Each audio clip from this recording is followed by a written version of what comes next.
The morning my son was supposed to sign the papers that would change his life, our family accountant pulled me aside in the hallway and said 4 words I will never forget. "Margaret, get in here." He wasn't asking. He grabbed my elbow and steered me through a side door. I hadn't even noticed a narrow service corridor behind the boardroom of the law firm, where my son Daniel was about to finalize a business partnership worth nearly $2 million. Before I could ask what was happening, Raymond pressed his finger to his lips and pointed at the wall. There was a gap, a thin slice of space where the old drywall hadn't been properly sealed against the original brick, maybe 2 centimeters wide. But in that silence, 2 centimeters was more than enough. I could hear her voice perfectly. "He has no idea," Vivian said. "None. He thinks I'm bringing in investors. He doesn't know I'm the one who needs saving." I stood completely still. My hand found the wall beside me. "Once he signs," she continued, "the liability transfers. Everything his mother left him, everything in that holding account, it all becomes joint. I've already spoken to my brother's lawyer in Calgary.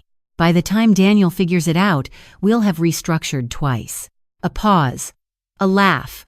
Low, controlled, like someone who had done this before. "He's sweet. He really trusts me. That's the problem with men like him." Raymond looked at me. His face was gray. I want to tell you I felt rage in that moment. But what I actually felt was something much colder. It was the feeling of a door slamming shut on something you cannot take back. My son was sitting 40 feet away from me, in a navy blazer I had helped him pick out, probably checking his watch and thinking about celebrating over dinner afterward. He had no idea. And I had maybe 20 minutes before a notary walked into that room and made it all legal. Let me go back. Because for you to understand what happened next, you need to know who Daniel is, and who I am, and why, when I heard Vivian's voice through that wall, I did not fall apart. My name is Margaret. I am 63 years old. I live in a 2-story house in Burlington, Ontario, the same house where I raised Daniel and his younger sister after my husband passed away 11 years ago from a heart attack that came without warning on an ordinary Tuesday afternoon. Gerald was 54. He was fine in the morning. He was gone by 2 o'clock. When you survive something like that, you change. Not in the dramatic way people describe in movies. It's quieter than that. You just stop being surprised by how quickly things can turn. You become a person who reads the room, who notices the small details, who listens more than she speaks. Some people call that being cautious. Gerald used to call it my superpower. I raised Daniel mostly on my own after that, with some help from my sister and from Raymond, who had been Gerald's accountant for 20 years, and became mine after Gerald died.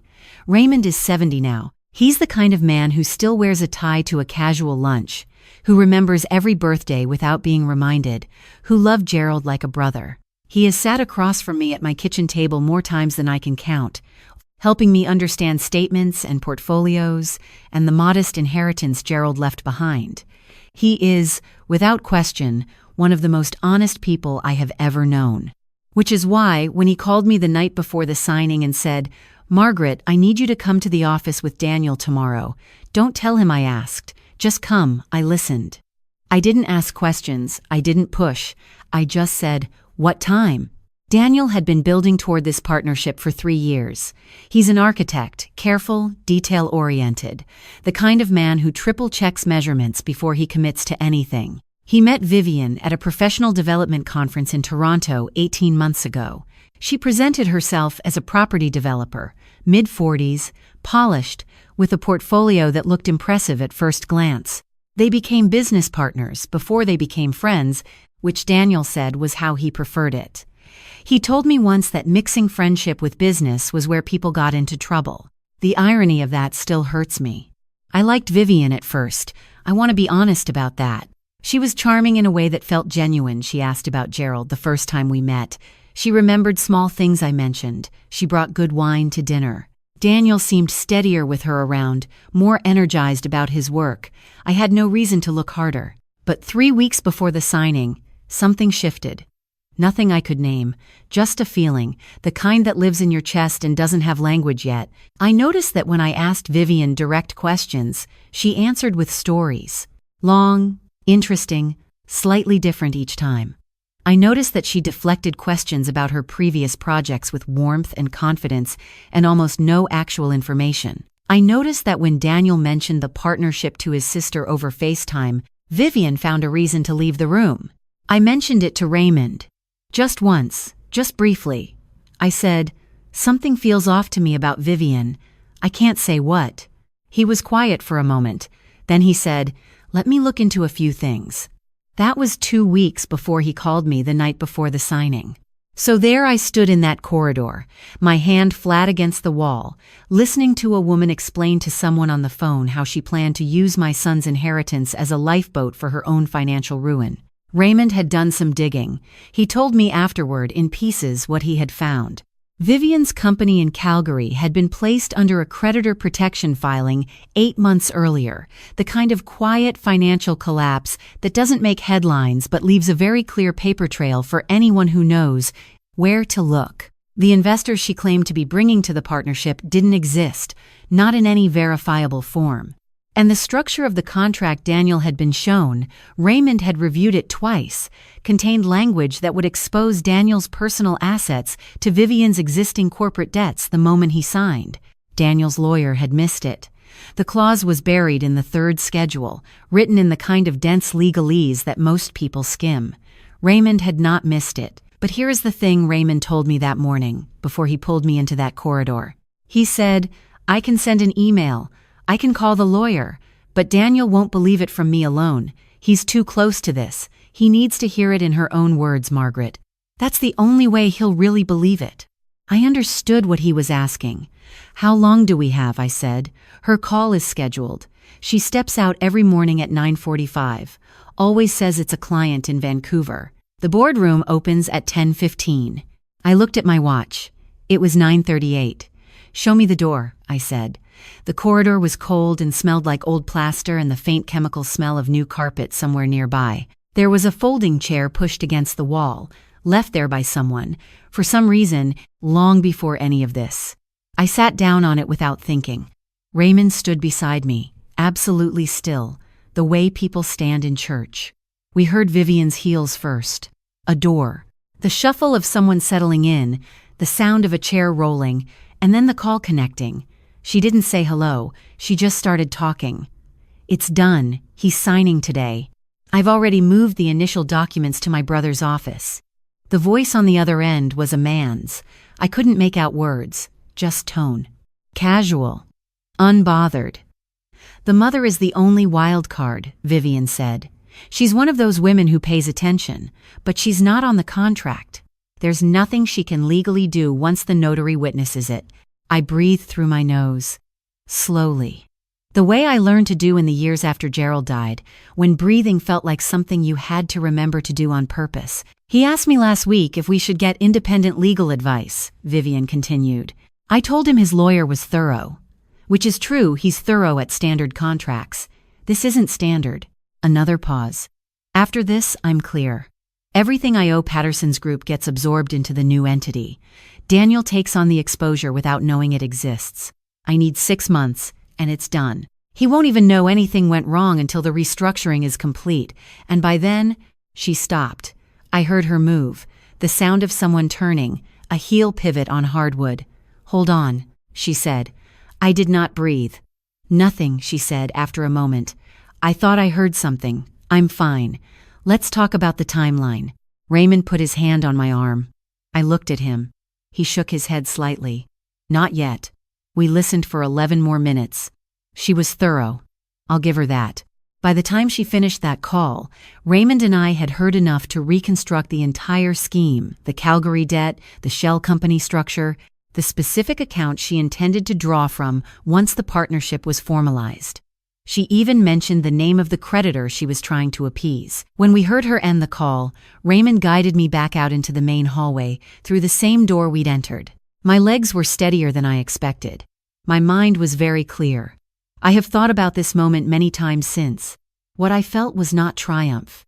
It was grief, I think. For Daniel, for the version of this morning he'd been imagining, the celebration dinner, the next chapter of something he'd worked toward for 3 years. And it was a cold, settled kind of determination, the kind that doesn't shake. Daniel was in the small waiting area outside the boardroom, coffee in hand, talking to his lawyer. He looked up when I came around the corner and smiled. "Mom, I didn't know you were coming." "I know," I said. "I need 5 minutes with you." Before the notary arrives, something in my voice reached him. He's my son. He knows that voice. He excused himself from the lawyer and followed me to a quiet corner near the window. Raymond joined us, carrying a folder, printed copies of the filings he'd pulled, the specific contract clauses highlighted, the creditor records. He laid them on the windowsill between us. I didn't perform it. I didn't soften it more than necessary. I told Daniel what Raymond had found. I told him what we had heard. I said her name, and her brother's name, and the name of the creditor she'd mentioned on the phone. I watched my son's face move through disbelief, then confusion, then a very specific stillness that I recognized because I had seen it on his father's face during difficult moments. He picked up the printed filings. He read. He set them down. "She said Patterson's Group," he said quietly. "Yes." "That was the name. On the call." "Yes." He was quiet for a moment. Then he looked at Raymond. "You pulled these yourself?" "2 days ago," Raymond said. "I wanted to be certain before I said anything." Daniel nodded slowly. He set down his coffee cup on the windowsill beside the papers. He straightened his jacket. "Okay," he said. "Give me a moment." He walked to the men's room. He was inside for about 4 minutes. When he came back out, his face was calm. Not the performed calm of someone holding themselves together, the real kind. The kind I had watched him learn, at 13 years old, standing at his father's graveside in February, holding his little sister's hand. He told his lawyer to delay the notary, then he walked into the boardroom. I didn't follow him inside. That part was his to do. Raymond and I sat in the waiting area. A receptionist brought us water without being asked. Outside the window, King Street was doing its ordinary Tuesday morning things. People walking dogs, a delivery truck idling, a woman in a bright orange jacket talking on her phone. I don't know exactly what Daniel said to Vivian in that room. He told me some of it later, over dinner at the kitchen table where he grew up, while his sister cried quietly into a glass of wine across from him. He said he walked in and set the creditor filing on the table in front of her without a word. He said she looked at it for a long moment and didn't speak. He said the silence lasted almost a full minute. And then she said, "How?" He said he told her it didn't matter. He said she tried, briefly, to offer an explanation, something about the Calgary situation being temporary, about having intended to disclose once the partnership was stabilized. He said he listened. He said he didn't raise his voice. He asked her to leave. She did.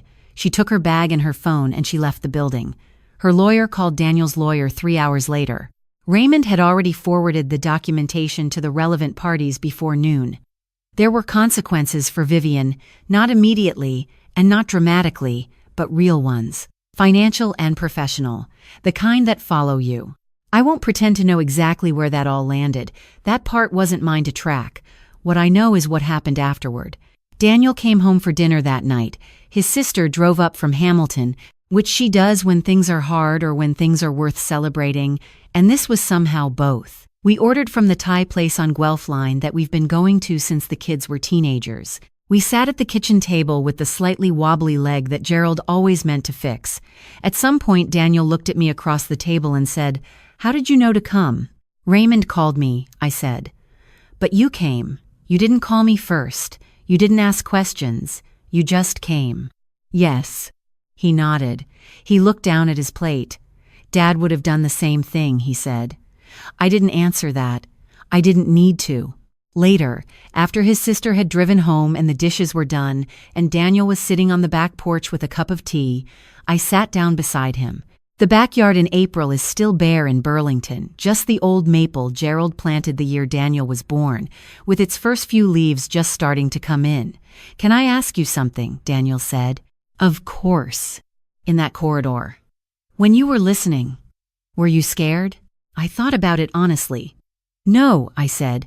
"I was just very focused." He looked at me sideways. "You were hiding in a corridor listening through a crack in the wall." I was gathering information.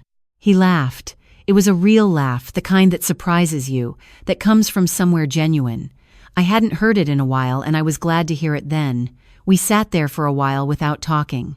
The maple moved a little in the wind. Somewhere down the street, a neighbor's dog barked twice and went quiet. "You know," Daniel said eventually, "I keep thinking about the fact that I was going to sign those papers." I had the pen in my hand. I was ready. I know. 3 years of work. I was so sure. "You did the work well," I said.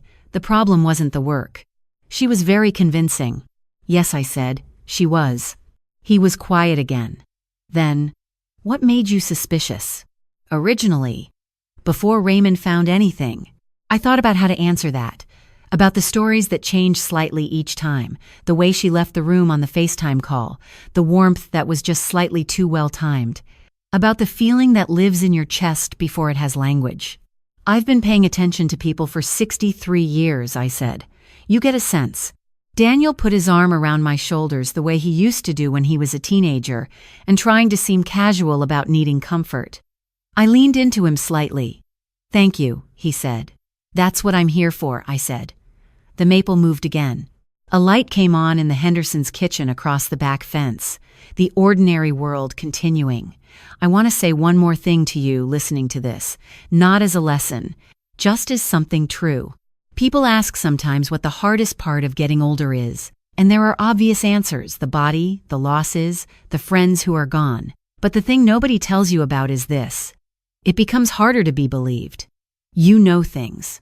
You've seen things. You've earned a particular kind of sight that comes only from having lived through enough. And sometimes the people you love most look at you and see someone who worries too much, who is too cautious, who doesn't understand how things work now. I have learned not to fight that. I've learned to act quietly instead, to bring Raymond and his folder and 30 years of watching people carefully. And I have learned, when a corridor presents itself, to walk into it without hesitation. Because sometimes the most important thing a mother can do is exactly what no one expected her to do, even at 63, maybe especially at 63. If this story reached you today, if it reminded you to trust what you know, to pay attention to the small things, to not let the noise talk you out of your instincts, then I hope you carry that with you. And if you have someone in your life who pays that kind of quiet, steady attention to you, tell them you're grateful. You don't always know what they've done on your behalf, but they know, and that is enough.